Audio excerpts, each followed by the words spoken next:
যারা বেদের অনুগামী, যারা সনাতনী, তারা সর্বদাই সাহসী।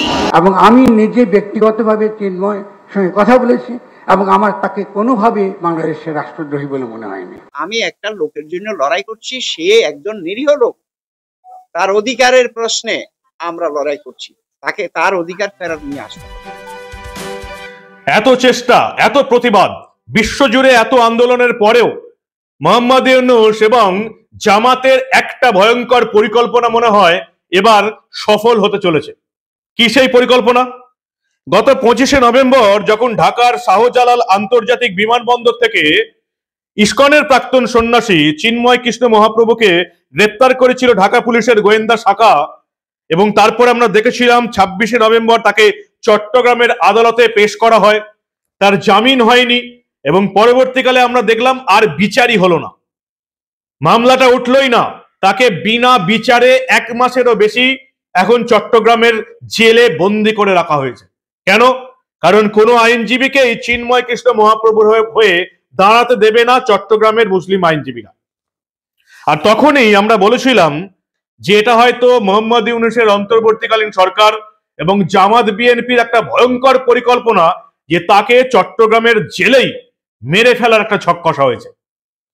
এবং 26শে নভেম্বর যেটা বলেছিলাম, আজকে এই 30শে ডিসেম্বরে এসে 1 মাস 3-4 দিন পর এসে মনে হচ্ছে ইউনূস এবং জামাতের সেই ভয়ঙ্কর চক্রান্ত সফল হতে চলেছে। এই মুহূর্তে ভয়ঙ্কর রকমের অসুস্থ চট্টগ্রাম জেলে বন্দী চিন্ময় প্রভু। ঠিক কি হয়েছে, কি পরিস্থিতি সেখানে, মানুষজন কি বলছেন, সবটা দেখাবো আপনাদের। এই ভয়ঙ্কর পরিকল্পনা, যেটা আমি আপনাদের আশঙ্কার কথা শুনিয়েছিলাম আজ থেকে 1 মাস আগে, সেই চক্রান্ত এবার সফল হতে চলেছে। এই প্রতিবেদন শেষ অবধি দেখুন। আমি মানব, দ্য নিউজ বাংলায় আপনাদের স্বাগত জানাচ্ছি। যে খবর এই মুহূর্তে এসছে, সবচেয়ে বড় খবর, চট্টগ্রাম জেলে গুরুতর অসুস্থ হয়ে পড়েছেন ইসকনের প্রাক্তন সন্ন্যাসী চিন্ময় কৃষ্ণ মহাপ্রভু। চিন্ময় কৃষ্ণ দাস ভয়ঙ্কর রকমের অসুস্থ হয়ে পড়েছেন, তাকে জেলের হাসপাতালে নিয়ে যাওয়া হচ্ছে। যেটুকু আমরা জানতে পেরেছি, কারাগারে তিনি ঠিকমতো চিকিৎসা পরিষেবা পাচ্ছেন না। আরো যেটুকু খবর এসে গেছে যে সন্ন্যাসী চিন্ময় কৃষ্ণ দাস ব্রহ্মচারী, তার রক্তচাপ এবং রক্তে শর্করার মাত্রা কমে গিয়েছে। চট্টগ্রামের জেলে তিনি ঠিকমতো চিকিৎসা পরিষেবা পাচ্ছেন না, ডাক্তার তাকে ঠিকমতো দেখছেন না, তিনি ওষুধপত্র পাচ্ছেন না, এমনটাই বহু হিন্দুত্ববাদী সংগঠন অভিযোগ করেছে। আগামী 2রা জানুয়ারি তার জামিন মামলার শুনানি। 1 মাসেরও বেশি সময় ধরে তিনি বিনা বিচারে চট্টগ্রামের জেলে বন্দী হয়ে আছেন। তার বিরুদ্ধে অভিযোগ দেশদ্রোহিতার অভিযোগ, জাতীয় পতাকা অবমাননার অভিযোগ। কি অভিযোগ ঠিক তার বিরুদ্ধে? 25শে অক্টোবর চট্টগ্রামে একটা বড় সড়ো সমাবেশ করেছিল বাংলাদেশ সনাতন জাগরণ মঞ্চ, এবং সেখানে ভাষণ দিয়েছিলেন চিন্ময় কৃষ্ণ দাস মহাপ্রভু। সেই সমাবেশে নাকি একটা জায়গায় বাংলাদেশের জাতীয় পতাকার উপরে নাকি একটি গেরুয়া পতাকা রাখা হয়েছিল। তার জন্য তার বিরুদ্ধে দেশদ্রোহিতা, রাষ্ট্রদ্রোহের মামলা করেন বিএনপি নেতা ফিরোজ খান। 31শে অক্টোবর চিন্ময় কৃষ্ণ দাস সহ 19 জনের বিরুদ্ধে দেশদ্রোহের মামলা করেন এই বিএনপি নেতা ফিরোজ খান। তারপরে কি হলো? মিথ্যা মামলা করার অভিযোগে বিএনপি তাদের দলের নেতা ফিরোজ খানকে দল থেকে বহিষ্কার করে দিয়েছে, সাসপেন্ড করে দিয়েছে চিন্ময় কৃষ্ণ দাসের বিরুদ্ধে মিথ্যা মামলা করার অভিযোগে। বিএনপি দল, প্রাক্তন প্রধানমন্ত্রী শেখ হাসিনার দল আওয়ামী লীগের সবচেয়ে বড় বিরোধী যারা, সেই বিএনপির দল ফিরোজ খানকে সাসপেন্ড করলো চিন্ময় কৃষ্ণ দাস মহাপ্রভুর বিরুদ্ধে মিথ্যা মামলা করার অভিযোগে। সেই মামলাকে ভয়ঙ্কর রকমের গুরুত্ব দিয়ে বর্তমানের অন্তর্বর্তীকালীন সরকারের প্রধান উপদেষ্টা মোহাম্মদ ইউনূসের পরামর্শে অন্তর্বর্তীকালীন সরকার, তার পুলিশ 25শে নভেম্বর ঢাকার শাহজালাল আন্তর্জাতিক বিমানবন্দর থেকে চিন্ময় কৃষ্ণ মহাপ্রভুকে গ্রেপ্তার করলো। তারপর থেকে তিনি চট্টগ্রামের জেলে বন্দী। চট্টগ্রামের আদালতে যারা আছেন সেই সমস্ত মুসলিম আইনজীবীরা ঘোষণা করে দিয়েছেন, মামলা লড়তে দেবো না, তার হয়ে কাউকে দাঁড়াতে দেবো না। ইতিমধ্যেই তার হয়ে দাঁড়াতে গিয়ে 2 জন আইনজীবী ভয়ঙ্কর রকমের আহত হয়ে আইসিইউতে ভর্তি আছেন, সেই ছবি আপনারা দেখে নিয়েছেন। সবচেয়ে বড় কথা, প্রধান উপদেষ্টা বকলমে প্রধানমন্ত্রী মোহাম্মদ ইউনূস ঢাকা একটা সর্বধর্ম বৈঠকে ইউনূসের মুখের ওপর জানিয়ে দিয়েছিলেন বাংলাদেশের বুদ্ধিজীবী লেখক ফরহাদ মাজার পরিষ্কার জানিয়েছিলেন চিন্ময় কৃষ্ণ মহাপ্রভুকে তিনি দেশদ্রোহী বলে মনেই করেন না। মোহাম্মদ ইউনূসের মুখের ওপর দাঁড়িয়ে সর্বধর্মের বৈঠকে কি বলেছিলেন বাংলাদেশের বুদ্ধিজীবী ফরহাদ মাজার, শুনুন আপনারা আরো একবার। কারণ বাংলাদেশের এখনকার সংকটে সবচেয়ে গুরুত্বপূর্ণ যারা আছেন তারা হলো সনাতন যে জোট, সম্মিলিত জোট তারা, এবং তাদেরই যে নেতা চিন্ময় কৃষ্ণ দাস, তিনি ইতিমধ্যে সরকার তাকে গ্রেফতার করেছেন রাষ্ট্রদ্রোহিতার অভিযোগে। এখন রাষ্ট্রদ্রোহিতা একটা কিন্তু ব্রিটিশ আইন, এবং আমরা কিন্তু জুলাই গণঅভ্যুত্থানের পরে এই ধরনের আইন নাগরিকদের উপর প্রয়োগ হবে এটা কিন্তু আমরাও আশা করি না যারা জুলাই অভ্যুত্থানের সঙ্গে যুক্ত ছিলেন। ফলে এখানে আইনগত দেখতে হচ্ছে যে একজন ব্যক্তি এখানে আপনার তার বিরুদ্ধে অভিযোগ করেছে, যে অভিযোগ করা হোক না কেন তিনি একজন একটা বিএনপি, তিনি একজন সদস্য, এবং সেই সদস্য করেছে, পরবর্তীকালে বিএনপি আবার তাকে বরখাস্ত করেছে, তার দল থেকে বহিষ্কার করেছে, কিন্তু তার এই মামলাটা তোলা হয় নাই। ফলে দেখা যাচ্ছে এখানে একটা রাজনৈতিক দলেরও এখানে একটা উস্কানি রয়েছে পরিষ্কার, যেটা আমাদেরকে পরিষ্কার হতে হবে যে কেন এই মামলাটা করা হলো, এবং যদি তারা বহিষ্কারই করে থাকেন তাহলে সেই মামলা কেন তারা উঠে তারা করেন। ফলে আমি আপনার কাছে বিনীতভাবে জানতে চাই আমাদের মাননীয় প্রধান উপদেষ্টার কাছে যে কি করে আজকে চিন্ময় দাশগুপ্তকে, চিন্ময় কৃষ্ণ দাসকে এখানে আপনার গ্রেফতার করা হলো, তার আইনি ভিত্তিটা কি ছিল, এবং একই সঙ্গে তার নৈতিক এবং অন্যান্য ভিত্তি, আন্তর্জাতিক মানবাধিকার, তাদের সমাবেশ করার অধিকার আছে, তার কথা বলার অধিকার আছে। এবং আমি নিজে ব্যক্তিগতভাবে চিন্ময় সঙ্গে কথা বলেছি, এবং আমার তাকে কোনোভাবে বাংলাদেশের রাষ্ট্রদ্রোহী বলে মনে হয়নি। চিন্ময় কৃষ্ণ দাসকে অন্যায়ভাবে আটকে রাখা হয়েছে, তার হয়ে কোনো উকিলকে দাঁড় করাতে দিচ্ছে না। ভয়ঙ্কর রকমের অপরাধ করছে চট্টগ্রামের আইনজীবীরা, যাদের হাতে আইনের মানদণ্ড রয়ে গেছে। আইনজীবীরা প্রতিবাদ করছেন, কি বলছেন তারা সেটাও শুনলেন আপনারা ছোট্ট করে।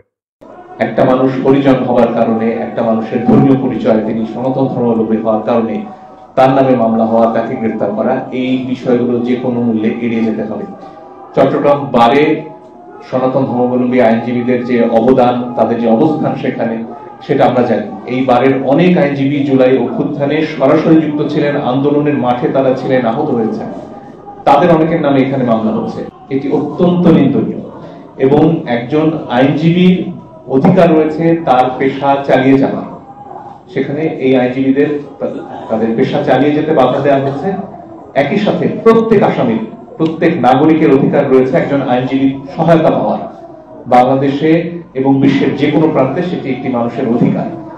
কোনোভাবেই একজন আসামি তিনি আইনজীবী নিয়োগ করতে পারবেন না, তার নামে ওকালতনামা দেওয়া যেতে পারবে না, এই অবস্থা হতে দেওয়া যায় না।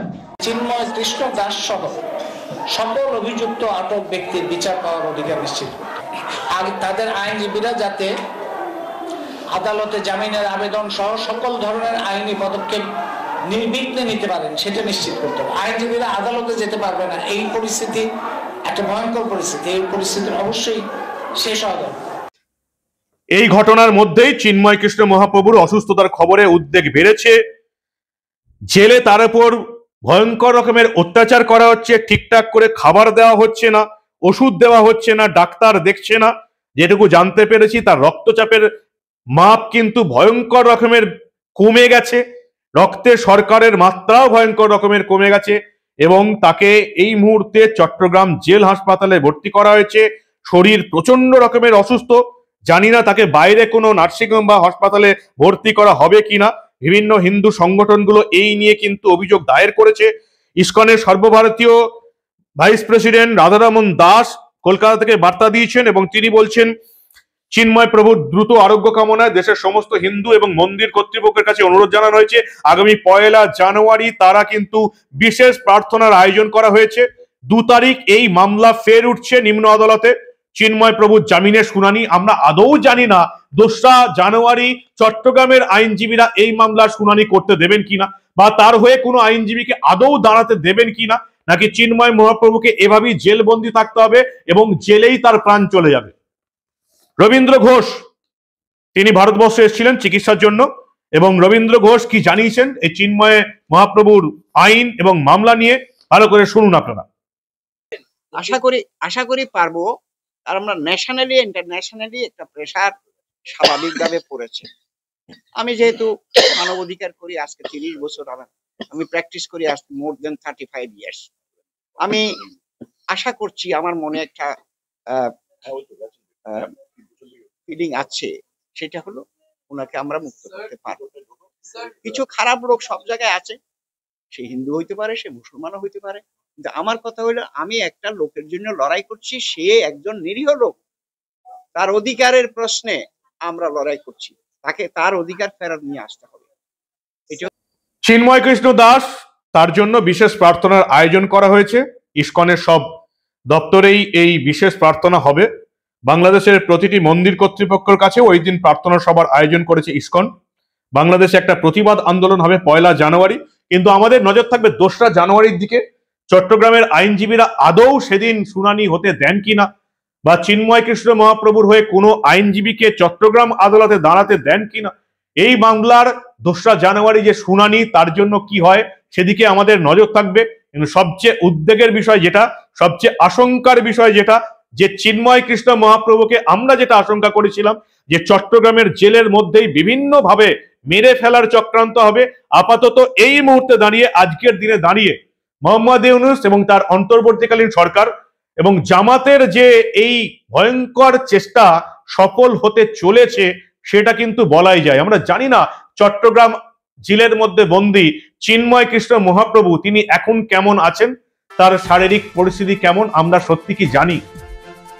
সত্যি কি মোহাম্মদ ইউনূস এবং জামাতের আসল অভিপ্রায় জেলের মধ্যেই তাকে মেরে ফেলার যে ভয়ঙ্কর রকমের চক্রান্ত, সেটাই কি সফল হয়ে যাবে গোটা পৃথিবীর চোখের সামনে? আপনারা কি বলেন? আপনাদের মূল্যবান এবং গুরুত্বপূর্ণ মতামত জানান দা নিউজ বাংলার কমেন্ট সেকশনে। আর দেখতে দেখুন দা নিউজ বাংলা। আমরা আন্তর্জাতিক দুনিয়ার, বিশেষ করে আমাদের প্রতিবেশী দেশের এই ধরনের কোনো খবর চেপে রাখতে দেব না।